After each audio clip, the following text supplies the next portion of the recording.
It's showtime!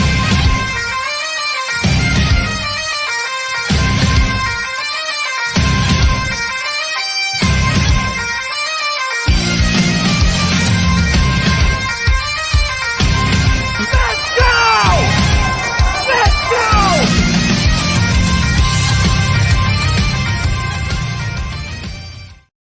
go! Yo, what is up, Patriots Nation? It is me, your science guy, your full-time scientist, fuller-time sports fan, here with my guy Aiden, and we are here during Super Bowl week for the last time ever. For the last time ever, we're previewing the Super Bowl without the Patriots in it. Drake May is going to make 22 consecutive Super Bowls and win them all. A little preview for what we're expecting here. Aiden, how are you feeling? Feeling pretty good. I'm sad that the football season's over, but I'm also excited for the possibilities of how we can hopefully build our franchise back up. Yeah, absolutely. I'm upset that I have to root for Philly. That's where I'm at. I don't like Philly. They denied us the Super Bowl in 2018. I would not root for them during normal circumstances, but No, can't have Mahomes chasing down our guys' records. absolutely not. Before we get into Patriots talk, we'll do a score prediction at the beginning this time because I don't want to talk more about the Super Bowl than we have to. Score predictions. What's going to happen? I really want Philly to win. I think they have a better team, but the Chiefs got the reps. I think the Chiefs still barely win. They have to get the three-peat, right? It's going to happen. It seems to be what's written in the script. So I don't know. Probably like 31-28, I feel like. A high-scoring game. I'm going to manifest an Eagles win 28-17 because I think the only way the Eagles win is if it's not a very close game. I hope Saquon just runs all over them. I think it's possible. I don't think that's out of the question. No. That's their best shot of winning. That's the biggest difference between the team that lost 2 years ago and this team now. Yeah. Their defense is really good, too. It's just like everything is good, and except their running game just got even better.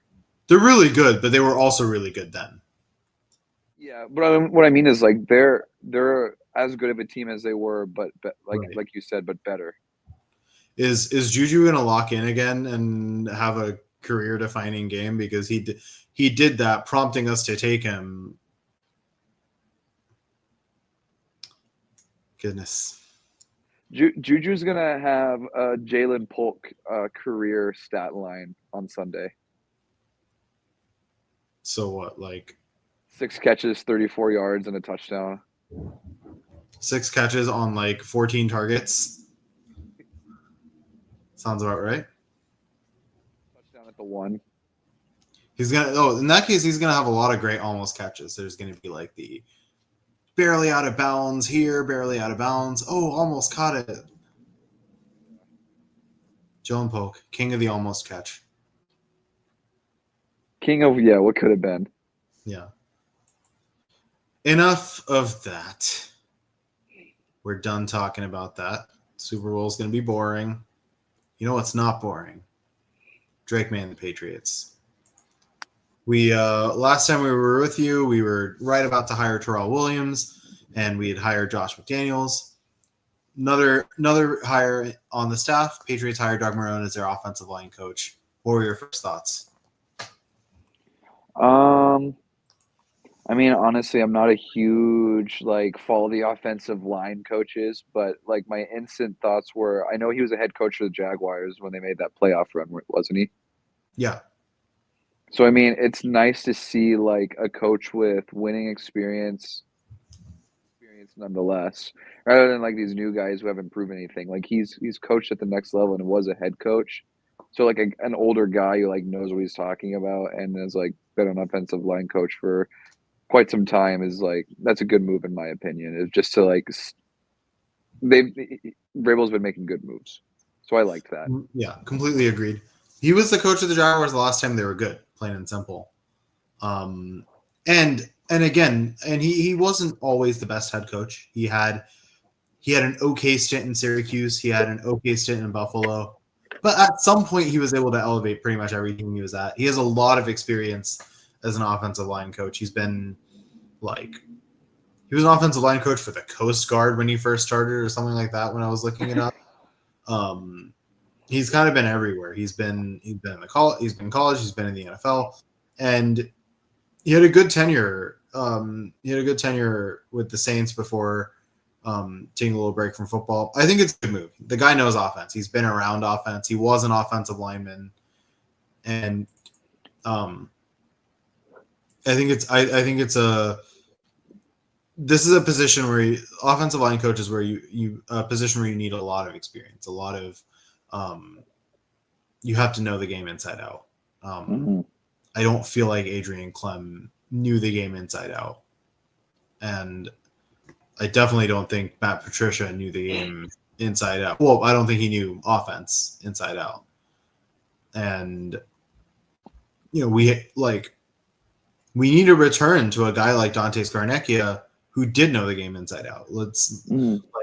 Again, people talk about the downfall of the Patriots entirely in terms of Brady, but I really think Scarnecchia was another big reason for all of this. Right. Yeah. So yeah, I think it's a good hire. I think I especially like that it happened now, well before the draft, because he's going to have time to look at the combine, to look at pro days, and give his takes on some of the players, and will help. Hopefully, and hopefully Elliot Wolf will listen, guide our drafting strategy, because we cannot afford to have another Cole Strange. Oh no, especially at where we're drafting at now. Yeah. There's a lot of holes to fill in the offensive line, so I think for Doug Marrone to be successful, he's also going to have to be given a better group of players. No, you're not going to be able to work miracles with a Ben Brown or a Vidarian Lowe. Right. Drake May got his first Pro Bowl experience. This is the second time. This is the second time in 2 tries that a rookie quarterback that we've drafted in the first round has made it to the Pro Bowl. Hopefully that career path doesn't follow the same. Yeah, I was thinking the same thing. But he managed it with Alex Van Pelt, so I think it's a bigger deal. And Pro Bowl doesn't mean a lot these days, but it's. I'm not even going to say it's good experience for him to play in the game because it's flag football, but it's good experience for him to be around accomplished quarterbacks and really good wide receivers. Right. We got to see a touchdown from him to Jamar Chase. Got to see a touchdown from him to Brian Thomas Jr., 2-point conversion to Johnny Smith. So we got to see him around talent and got to see what it would look like if Drake May was around really good talent, and if the current changes to the game keep progressing and we end up leading to flag football NFL. Gosh, I hope not. Patrick Mahomes basically plays with flag football rules. I know. He never gets hit. Yeah, I'm not sure if there's much more to be said here. It's cool. It's cool that he made the Pro Bowl. It's nice that we can say that our rookie quarterback is a Pro Bowler. Especially since we didn't have any others. Living in Green Bay, I've made some Packers fans mad saying that Drake May has more Pro Bowls than Jordan Love does. They like that. He's clearly a much better quarterback already. At least I think he does. Either way, it makes them mad. But Aaron Rodgers didn't make the Pro Bowl his rookie year. That's partially because he didn't start, but I mean, Tom Brady didn't even. No. Not even close. He barely played. He wasn't even good. So Drake No. May is already on. Patrick Mahomes did in his rookie year. Like Drake May is on his way to like being the greatest of all time. Absolutely.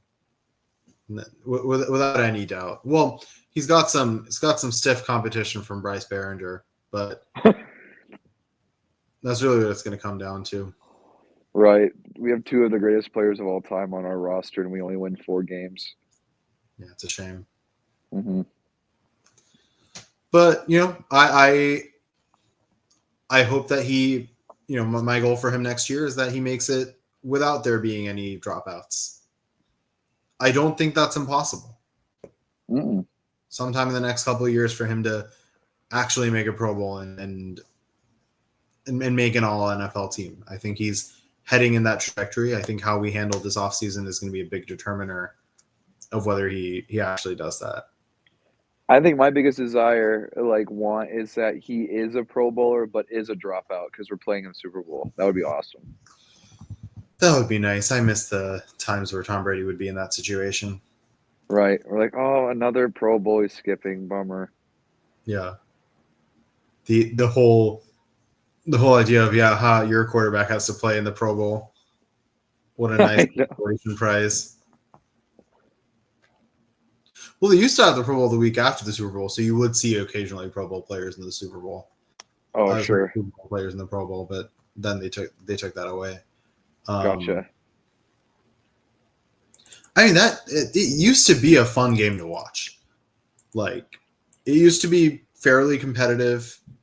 I've had musings about how you can improve the Pro Bowl. Like, you could attach some kind of stake to it, like they do in the MLB, and put it mid-season.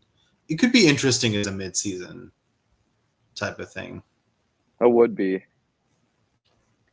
But yeah, I miss the days of like that old quarterback challenge where it's like young Peyton Manning like rolling around the pocket and throwing it at those targets that are 30 yards away. Yeah. Sean Taylor just leveling that punter. Like those were like good Pro Bowl memories back when it used to be fun, and then now it's like, oh, the Bosa brothers are speed walking. Cool. Yeah. There's some fun challenges. I like the tug of war. Tug of war is okay, yeah. I like when they have non-punters punt. That was an interesting watch. I didn't watch that. I didn't even know they did that. I watched very little. I just kind of had it on during in the background. I was mostly just like, oh, I'm gonna watch when Drake May's on offense. Right.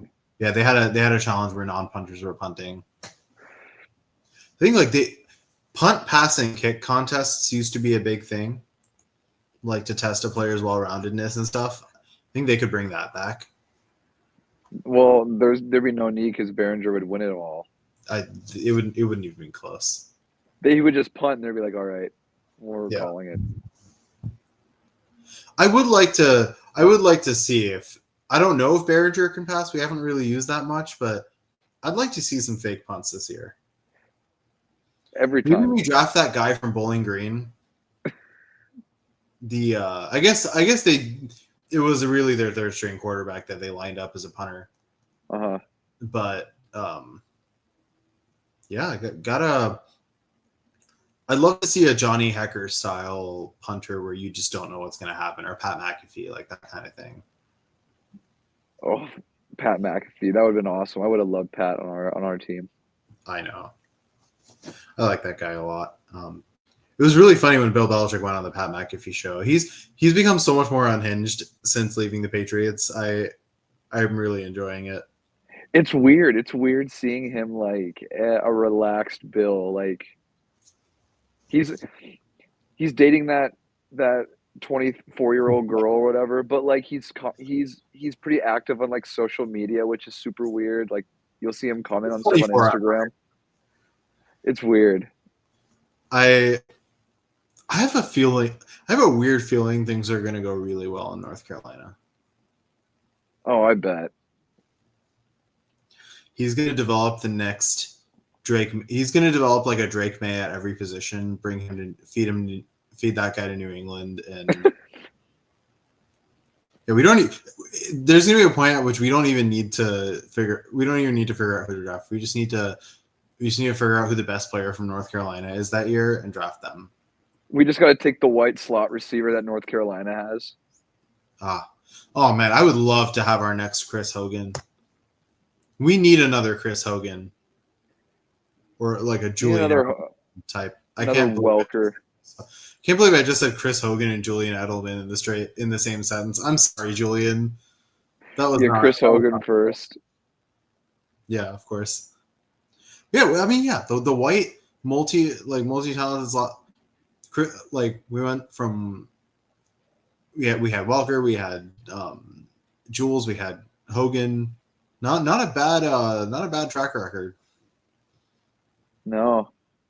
Oh, I remember what was that year where we had another guy. I think he went to like TCU or something and balled out in preseason, then we cut him. But his name was like Austin. I can't remember his name. Receiver? Yeah. I was really impressed. I was like, oh, he actually might be something, and then we cut him, and then he never played a snap again. One of those, like those preseason like.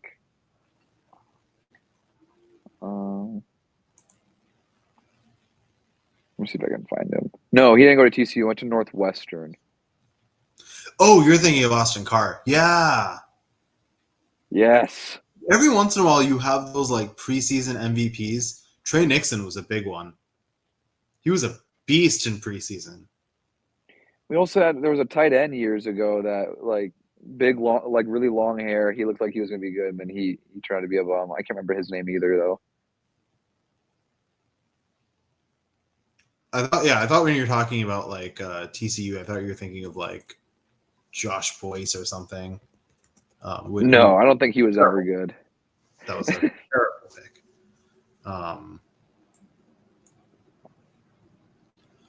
But yeah, I think that's the key. We got to stop looking for for talent. We got to find that hidden gem in our what's that? Diamond in the rough. Diamond in the rough. Why is my brain not braining today? Got to find that diamond in the rough. It's too easy. It's too easy to find the obviously good player. Right. Yeah. I really do that. Like, as you know, we were talking about this offline. We really need to get the best player on the board with whatever pick we get, and I'm going to use that to segue into what should we do with the fourth pick. I think, yeah, go off.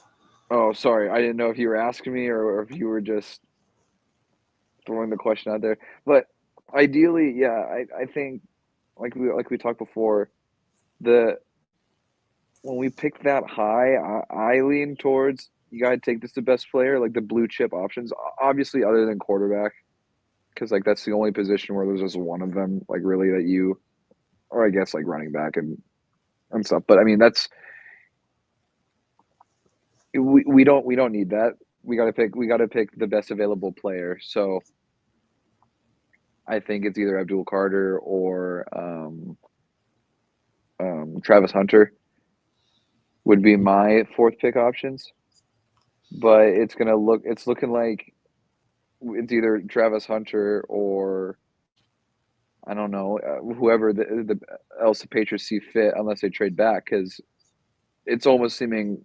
It almost looks like it's going to be for certain, unless Tennessee picks Carter, that Carter will go at least to 2 to Cleveland, just because of the Myles Garrett trade rumors now, or wanting to be traded.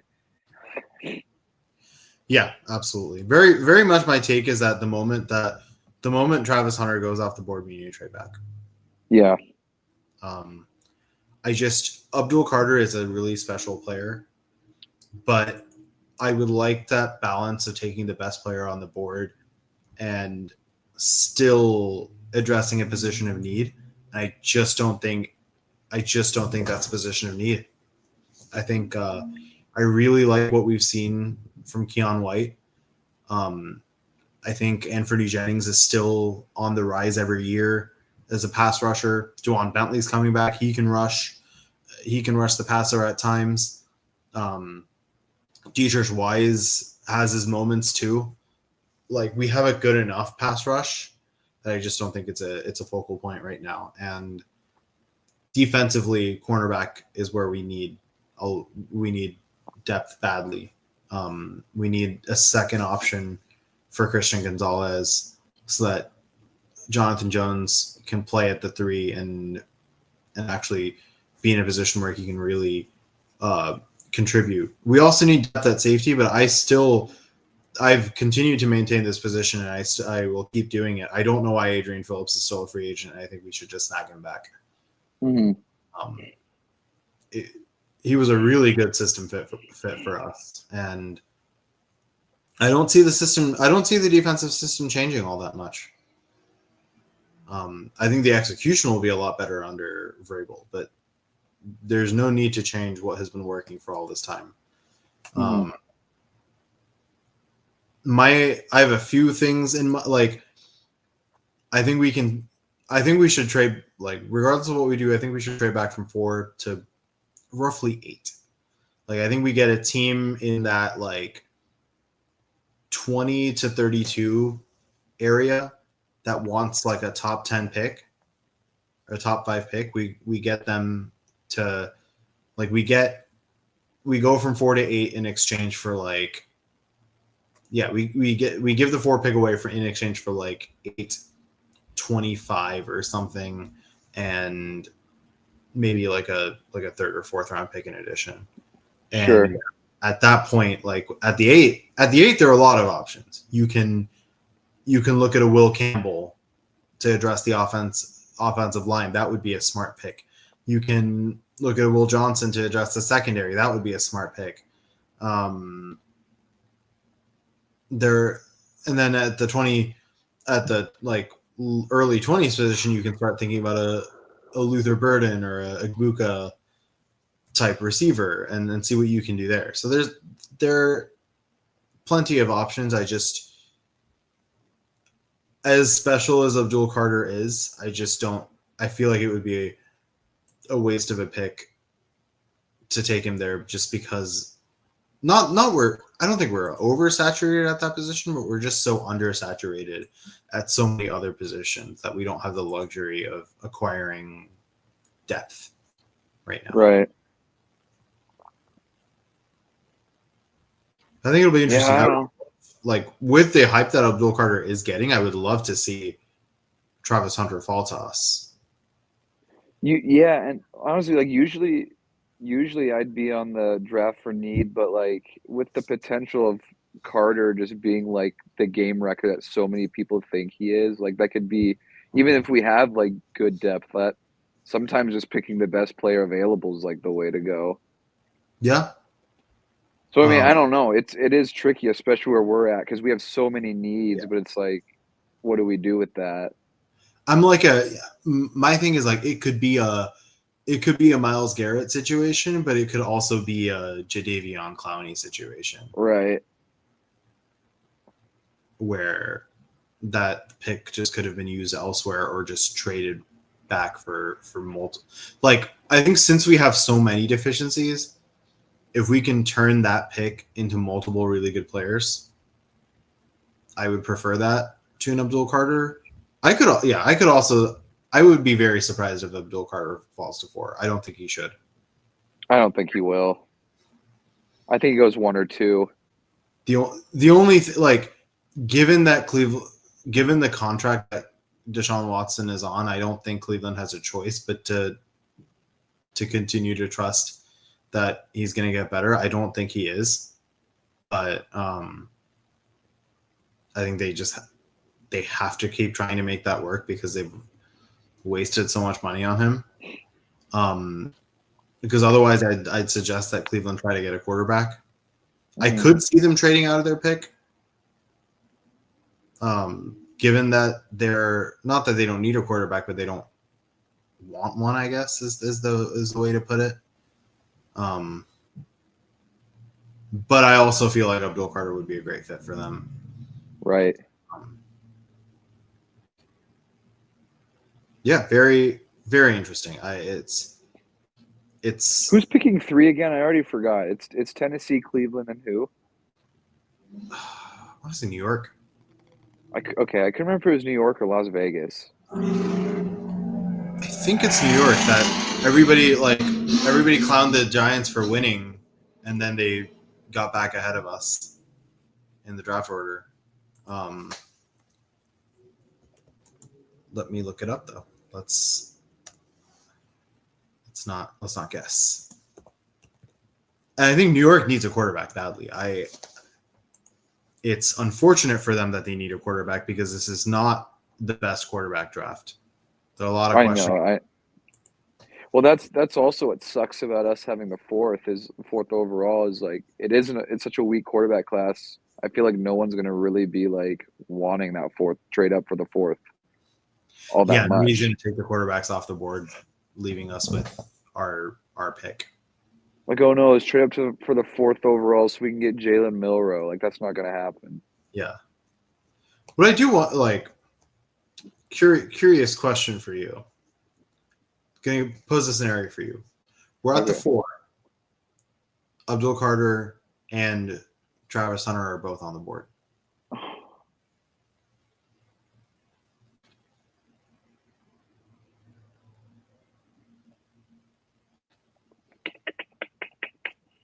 Dang, I don't know. That's so tough for me. I really don't know. I'm glad I'm not in that position. I feel like I've gone really back and forth for the longest time as like we need Travis Hunter, and then I'm like, oh, but after like looking at Abdul Carter and watching him play, he's just like he's unbelievably good. He just sticks out like a sore thumb with like how good he is, just killing people left and right. Like he it feels like Lawrence Taylor levels of aura. And I think I would just barely lean. I think I would still lean Carter just so it's like we have a game wrecker on the defensive line and a game wrecker on the secondary. I think him opposite Keon White could be just we don't need to score. I don't know if we would need to score that many points. Just win every game 3-0. That's fine. I know. But I mean, even just like a defensive line of like, yeah, Keon White, Abdul Carter, and Christian Barmore.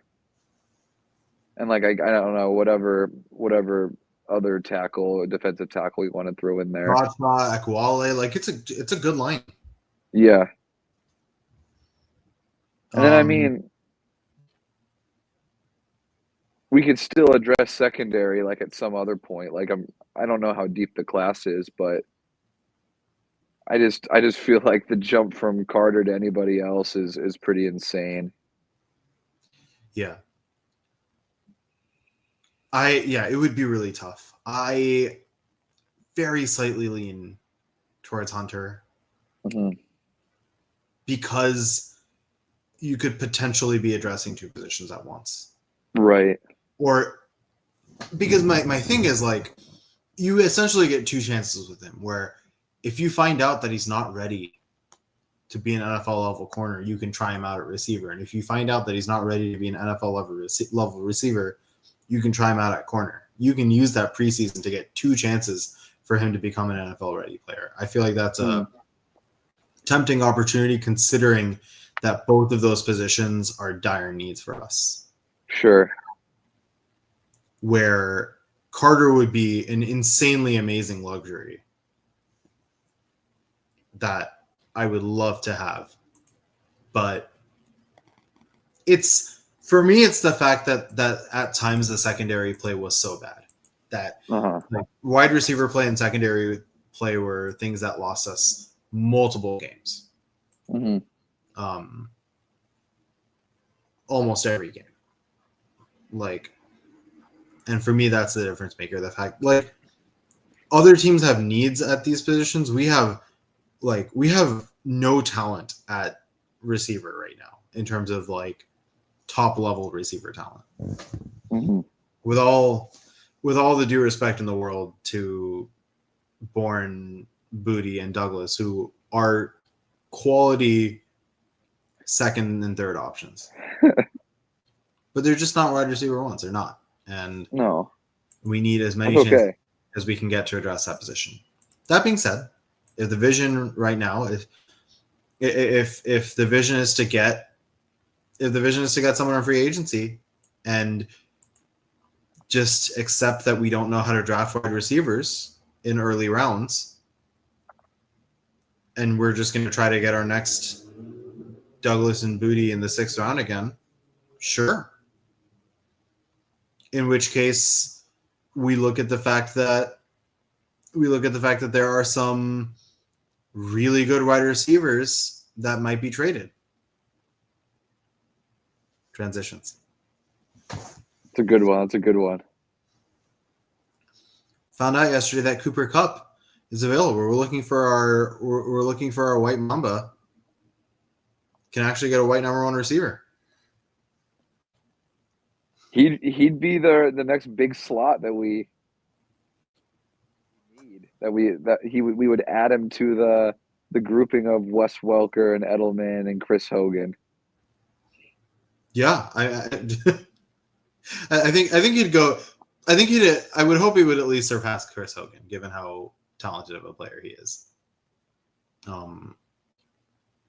But he's extremely explosive. He has awesome route running sense, reliable hands, and he'd be playing with.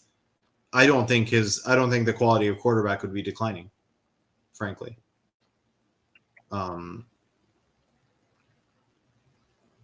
I think he would be like, it would be really interesting to have that number 1 receiver be in the slot. Like, it's that formula has worked out well for us in the past. Mm-hmm. Yeah, it would.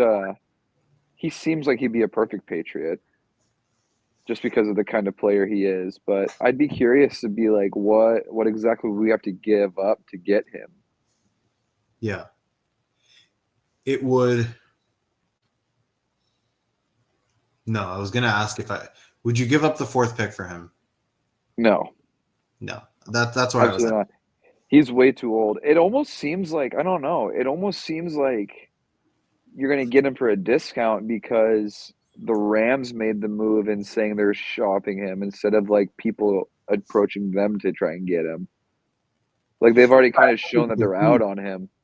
Especially now that he said he's willing to stay. Like, you could get. And that's like, when I found out that he wanted to stay, and that it's like, it could be kind of like the Luka Doncic thing where the Lakers were able to get a pretty decent value for him because he had no idea he was getting traded. Uh-huh.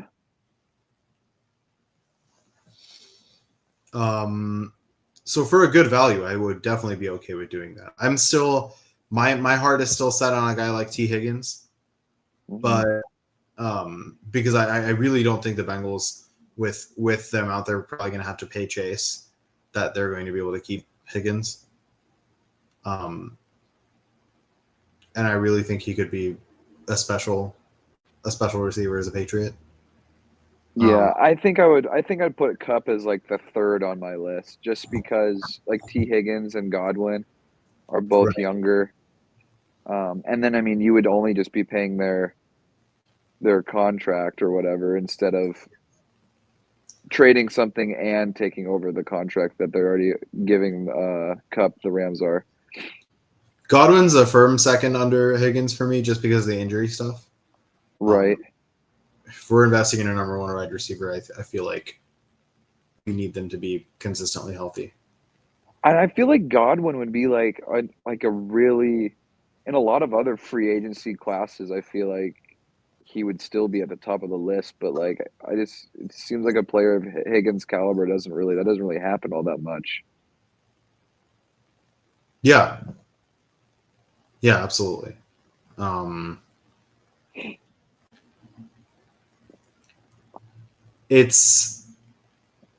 feel like the drop off after Godwin, I guess the drop off after Kupp is pretty significant. We really want to try to get one of those 3 guys if we're talking Right. about.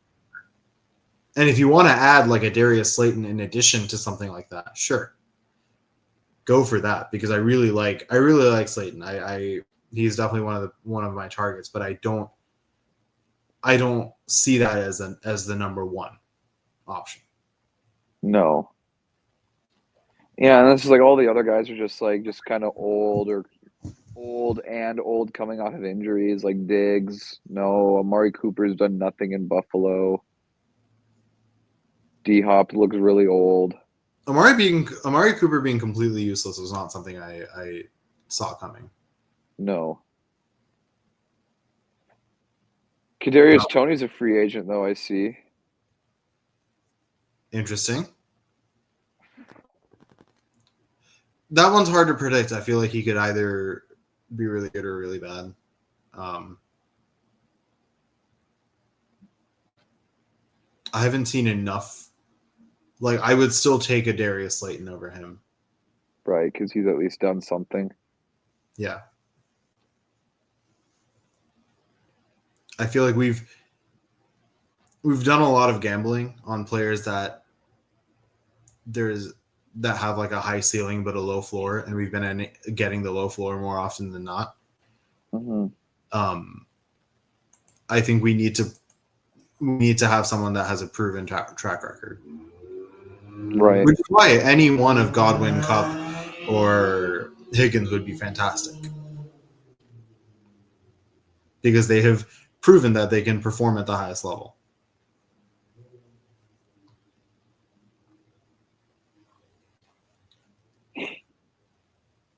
And back to draft talk. We're doing a fun segment this week. We're debuting it, and we want to hear your thoughts. But we are going to go through each round of the draft and go through the best and worst picks that we've ever made in those rounds. Oh gosh, I'm scared. I'm scared too. I was scared because I thought we'd be spoiled for choice in terms of the worst pick, but when we looked offline, we kind of rethought how the first round has gone for us. It was kind of a moment of, all right, let's not let the recent history cloud what was just objectively true, that Bill Belichick really knew how to draft in the first, including the first round.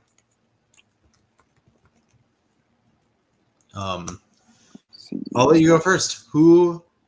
What is the best first round pick, and let's say recent history, post this century?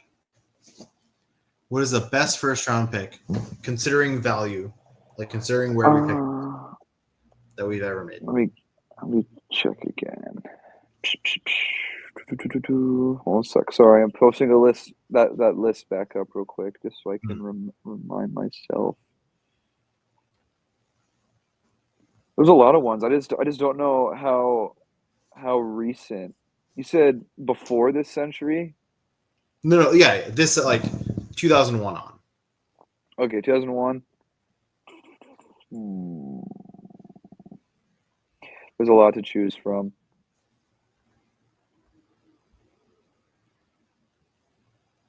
I guess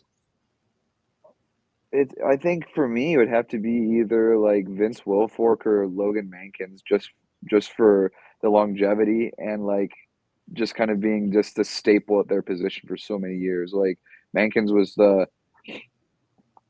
I don't know if I would say the glue that held that whole offensive line together, just because there were so many good linemen, but he really was like one of the guys that kept Brady like protected for so long.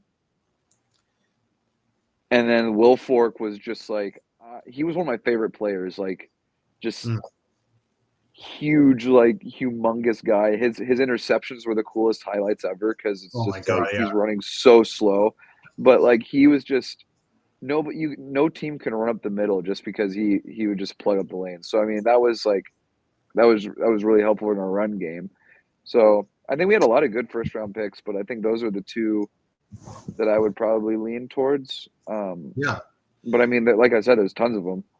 The thing with Mankins is that like you don't really hear his name called much. You heard his name during starting lineups, and that was about it because he held down the fort like crazy.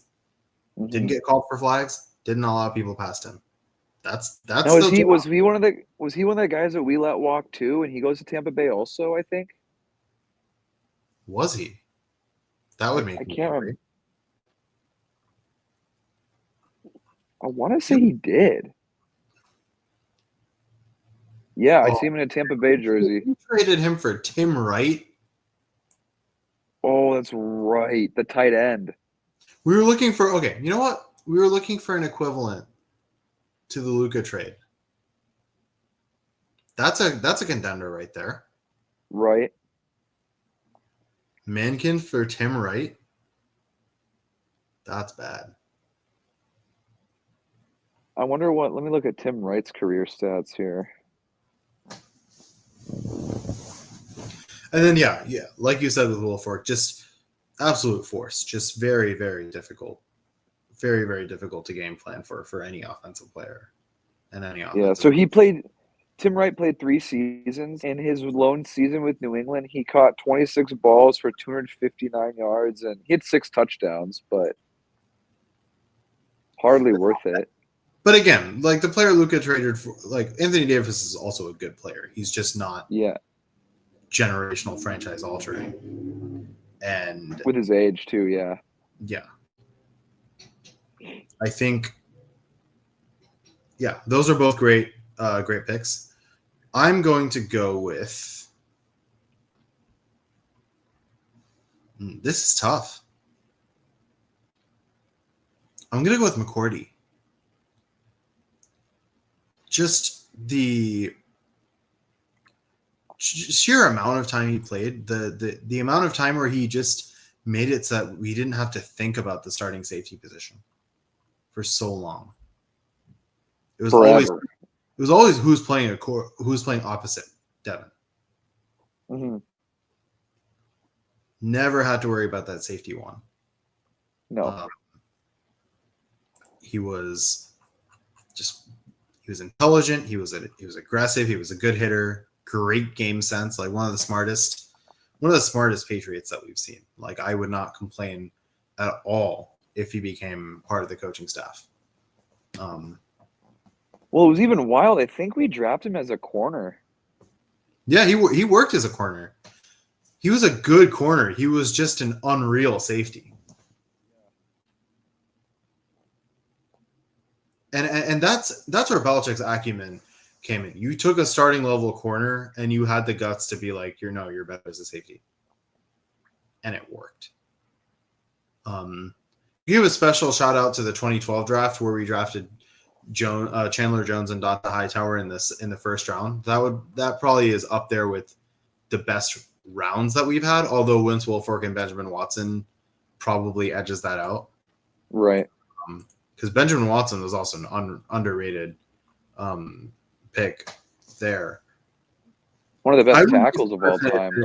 I wouldn't be surprised if in a few years we're talking about Christian Gonzalez in that conversation. The only reason I'm not saying that name yet is because it's only been a couple of years, and there have been some games. That's it. I mean, he's been lights out. Right. So the other direction now. Worst Patriots draft picks, first round draft picks of all time. Okay. We probably wouldn't have drafted him. We were chatting about it. I know we probably wouldn't have drafted him in 2018, but I think the fact that we chose Sony Michel, who granted did have was pivotal in our, I think it was that Super Bowl year. Like he had a good season. And we chose Isaiah Wynn over Lamar. Just really is painful. We had 2 opportunities, and me sitting there, I figured we weren't going to because that wasn't a very Belichickian move. But that just hurts. They're both out of the league and didn't really do Wynn never did anything, and Michelle was kind of like he really petered out quick. So just kind of seeing Lamar still just ball out, and just multiple MVP caliber seasons is still painful. It's like we had 2 chances to be able to get that, and we just said no twice. You got to wonder what it would be like if the second Brady left, we had we could just insert Lamar into the picture. A Lamar Jackson that sat 2 years like behind Brady. Under Tom Brady. Yeah, But it was unreal. you know, I'm not going to pick that one because Drake May is going to be better than Lamar in a couple of years. I'm calling it. We wouldn't have been able to get Drake May if we hadn't gotten Lamar. We wouldn't be Isaiah sitting back Wynn and was another long-term tank commander. No, I'm not going to go there. if it wasn't for that, if we had Lamar, we wouldn't be sending memes by Drake May lover back and forth. Yeah, we were the fact that there is a Marcellus DL and Martin Mapu lover Instagram page just shows that there are just too many Instagram accounts. There are far too many.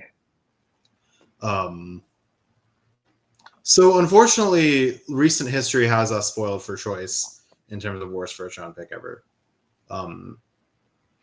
Although there are less options than there are for best. Wynn's up there. There was a game in his last season where he had a Pro Football Focus grade of 5. This is out of 100, by the way, for just as a reminder. I could have gotten a 5. Yeah, probably.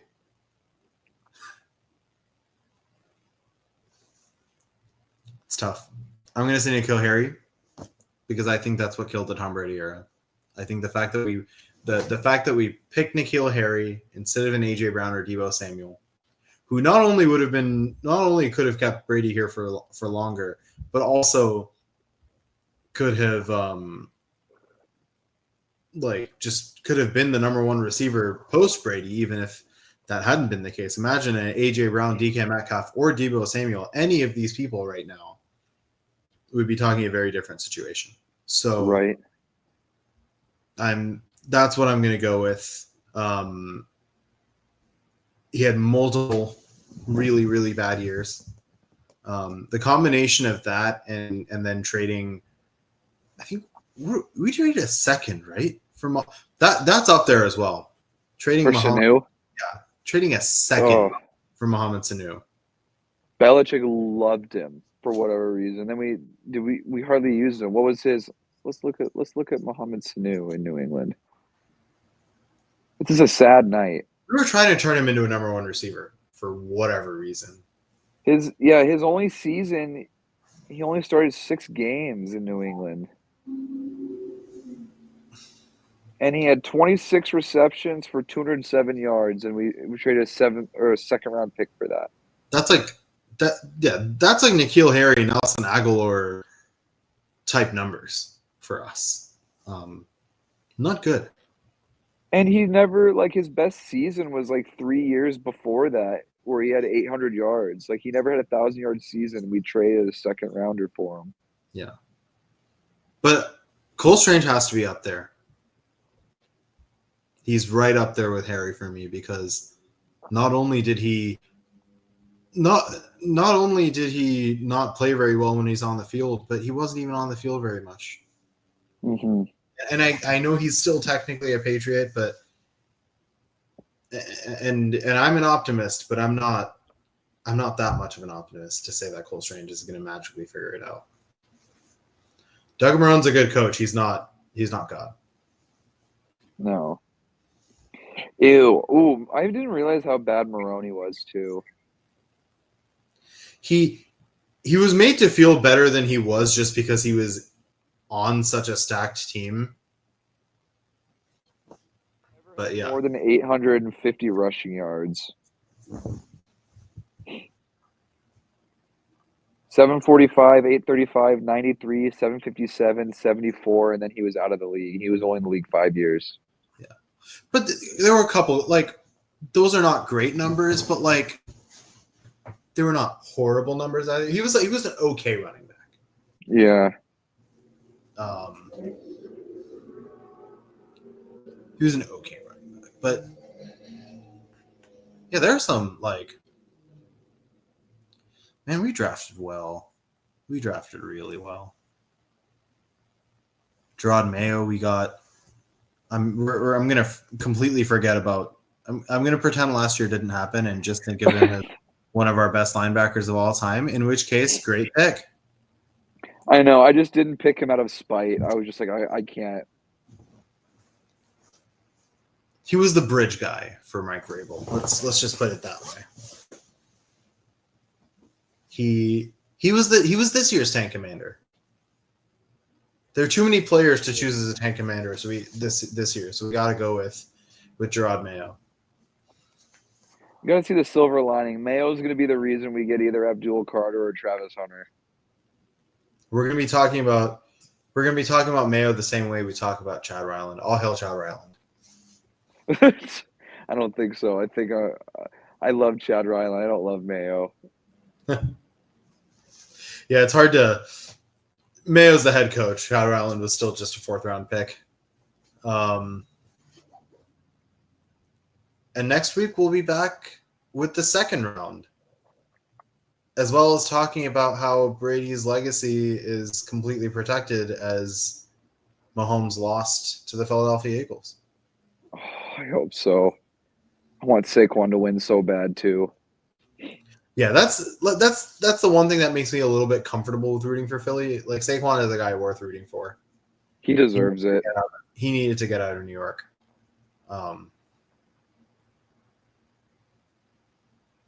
But it's gonna be an interesting Super Bowl. I cannot say I'm going to enjoy the watch, but No.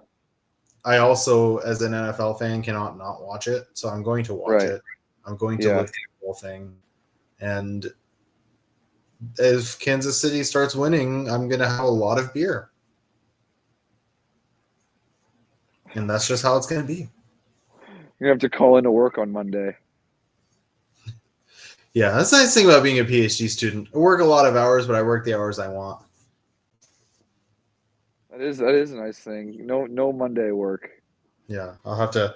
Yeah, no Monday work if Kansas City is going to win. I'm just going to mourn the death of the NFL.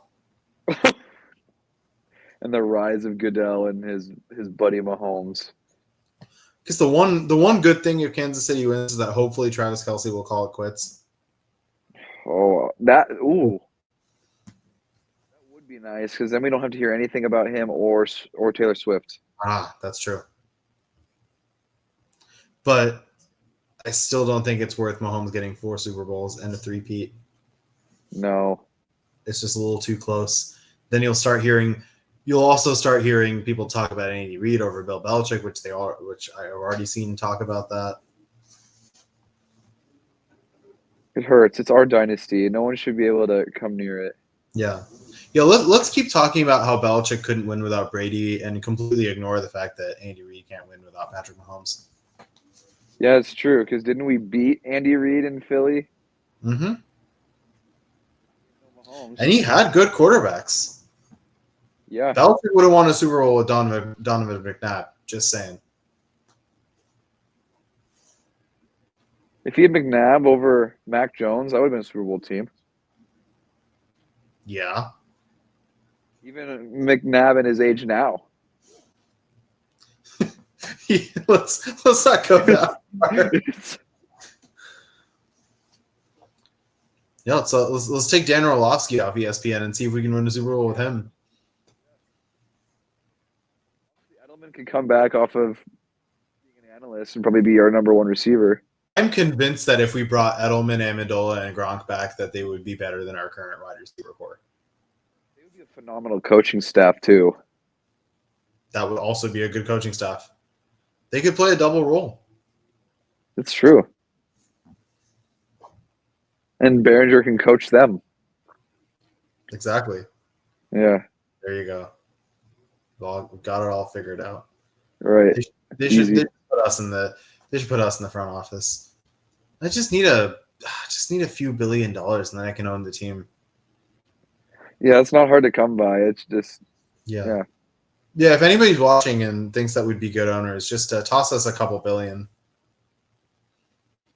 We'll do our best. We'll work really hard. We'll do our best. You've heard our suggestions. Right.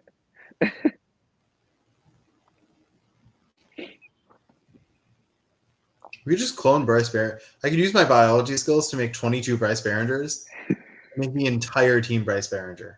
It would be just like a Madden created team. We just have a bunch of 99 overall players running around. It'd be awesome. How are people going to defend that? They won't know who's who. They won't. Every play, he's like shoving his hands in his mouth, and everyone's like not knowing which guy to watch doing that. The offensive lineman doing that, I don't know if they have the time to be able to do that before lining up, but yeah. One hand in the dirt, other hand's in the mouth. it's like I don't know if you've seen there was someone who played like an NBA 2K game where all of the players on both teams were Shaquille O'Neal. It's that kind of thing. It's the same thing because that's the kind of player Bryce Behringer is. He's unreal. He's what Abdul Carter could be. Before we leave, I need to see if there is a Bryce Behringer Lover Facebook page or Instagram page. And if not, we could make it. If not, dibs. Oh, there it is. Okay, good. It has 38 followers and only 4 posts.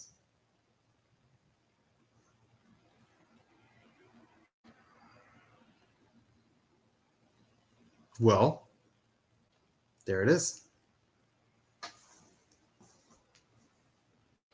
And we'll be here next week. Stay tuned for a Super Bowl recap, for more draft speculation, and for the second round of our best and worst of Patriots draft. Till next week, Patriots Nation.